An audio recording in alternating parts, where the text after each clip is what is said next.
আপনি যখন স্নাতক হচ্ছেন প্রেমাত্মিক সত্তার ভেতর থেকে, আপনার হৃদয়কে প্রেমে পূর্ণ হতে হবে।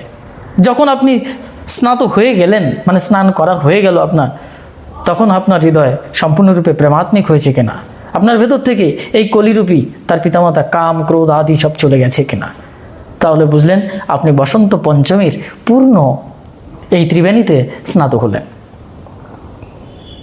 এটাই হচ্ছে পূর্ণ মাহাত্ম্য। ঠিক সেই প্রক্রিয়া এই বিশ্ব জগতের সমস্ত হৃদয়ের সঙ্গে আপন হৃদয়ের মিল এবং মহাব্বাত মিলন, যে সঙ্গম, সেটা চাই। যেমন ধরুন, হৃৎপিণ্ডের ভেতরে প্রতিনিয়ত রক্ত কি হচ্ছে, সঞ্চালিত হচ্ছে, পাম্প করছে, ফুসফুস কাজ করছে। তারা দেখুন বসে নেই, তারা প্রতিনিয়ত সমস্ত শরীরের ভেতরে রক্ত প্রবাহ কি করছে, রক্ত প্রবাহিত হচ্ছে। এই যে প্রবাহ, এই যে গতি, কিসের জন্যে? বেঁচে থাকার জন্যে, প্রাণকে বাঁচিয়ে রাখার জন্য, অমৃত লাভ করবার জন্য। ঠিক ত্রিবেণীতে স্নান করার অর্থ হচ্ছে অমৃত লাভ করা, মৃত্যুঞ্জয়ী হওয়া। এবার সূক্ষ্মত যৌগিক ব্যাখ্যা অনুসারে এই তিন নারী, এই তিনটে নদী আপনার জীবনে রয়েছে। একটি আলোর দিক, একটি হচ্ছে অন্ধকারের দিক। আর যেখানে আলো এবং অন্ধকার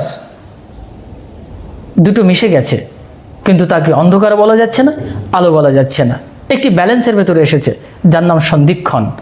এই সন্ধিক্ষণে দিন এবং রাত্রি মিলে যায়।